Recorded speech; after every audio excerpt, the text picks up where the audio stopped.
I think at this point it's safe to say Activision Blizzard is the most evil video game company.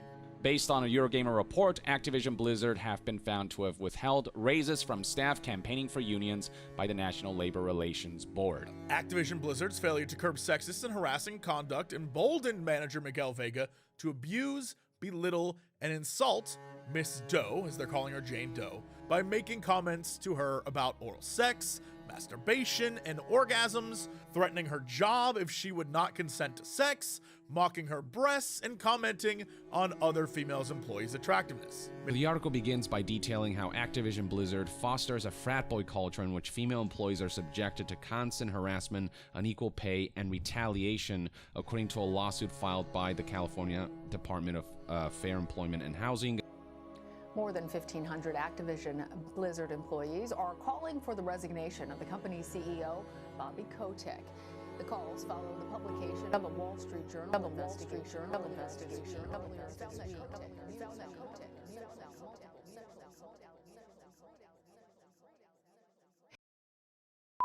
Hey there, I want to give a brief reality check.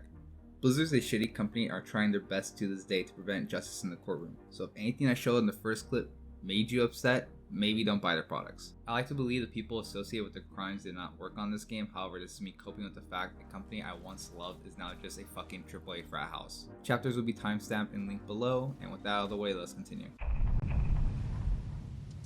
The differences between Overwatch 1 and its sequel are, drumroll please, nothing. Get the fuck out of here. What do you expect? Besides graphical improvements and slight hero changes, there's really nothing to note that was taken out.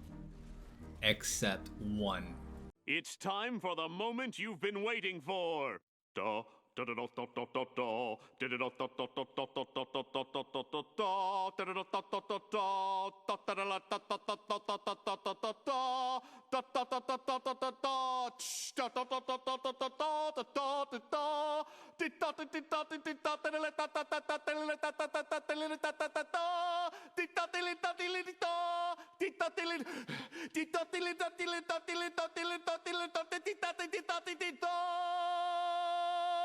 The biggest change from Overwatch 1 to its sequel was the removal of loot boxes.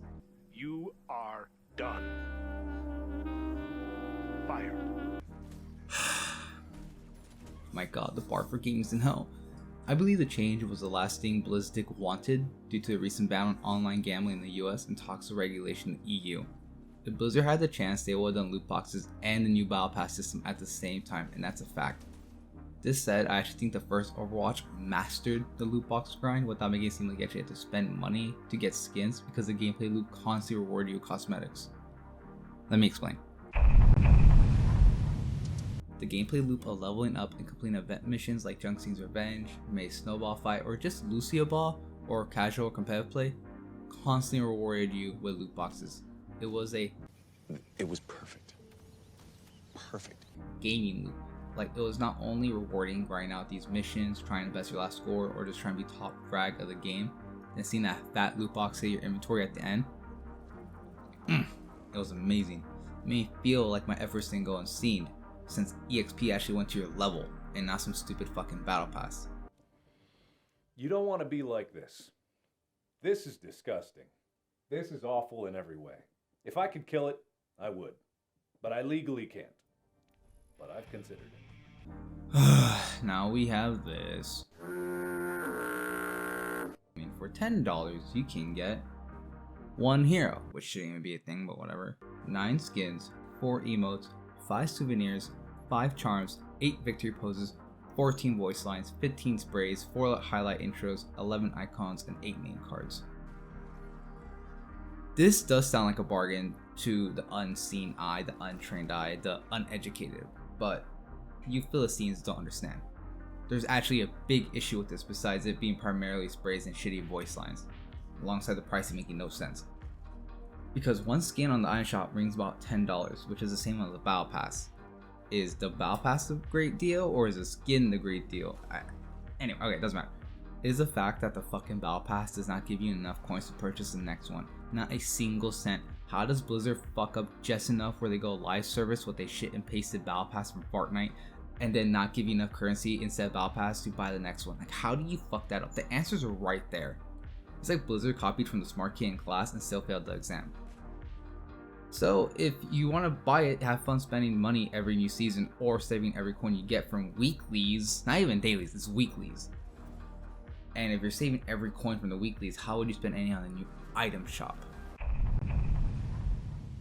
Just look at these prices. Jesus Christ, they make the atomic shop from 76 look like a bargain bin store. Oh, look, mommy, $15 for one Genji skin and almost $50 for 4 of them. Holy fuck. On the other hand, for $50 you can get God of War, the Uncharted collection, or Resident Evil Village. Even better, a full tank of gas or a good day of groceries. I am basically saying anything and everything is better than purchasing items from the shop, and you shouldn't even give Blizzard the idea it works, and the fact that they're so expensive and so minimal in prices is a slap on the dick. Roll queue as an idea is actually brilliant. Being able to guarantee a spot streamlines loading times and prevents me from dying of boredom. Unless you're a tank main, cause god damn, those queues are insane. Have fun, god bless all my tank mains out there. Now the biggest issue with Overwatch is now it's more unrewarding than a participation reward. The gameplay loop, while still exactly the same, and I mean that all the negative connotation I can add, took out key pieces that just made it amazing. For one, now whenever you're blasting ass, just being the stinkiest player, your player icon doesn't turn fire. And funnily enough, the character you're playing will say that they're on fire. So which is it? Am I base or am I cringe? I'm on fire. It doesn't make sense. And remember the cool little screen after a game where you can give kudos to the enemy and your team with end cards for most of limb and healing, or talk to the other team. You could be a little toxic, but that always didn't happen. Now that's gone for whatever reason, and replaced with acknowledgements, which don't even level you up anymore. They just level up the fucking battle pass, and no more all chat either. Why? It was fine before, but whatever. You do you, Blizzard. Since levels are now gone and there are no more loot boxes, there is no positive feedback on good games or bad ones, like zero. And if you don't have the battle pass, well, you're shit out of luck. And even worse, if you have the battle pass has so little to work with. It'll usually just you having new tier, and you're like, oh, what do I get? And it's just a voice line or a spray. This is for all my support mains out there. Being support in Overwatch 2 is fucking awful. And you can be trying your best, but you are so reliant on your team carrying the weight for you. You cannot carry at all. You are doomed to fail if your team sucks, and it's so unrewarding to play a game that you know you're gonna lose it and you're just trying your best. And what's worse is that healing / KD don't really matter to your overall ranking. You can lose a game and the win 7, lose 20 system just sees as a lose no matter what. It doesn't see, oh, you did really well this game, but you still lost because your team sucks. That's not taking account of it. It's just you lost, boom, bronze, have fun. And it's fucking miserable.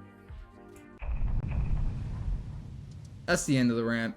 I'm just upset. As I finish this up, it's December 8th. I didn't know the new season just came out, so let's see how that goes.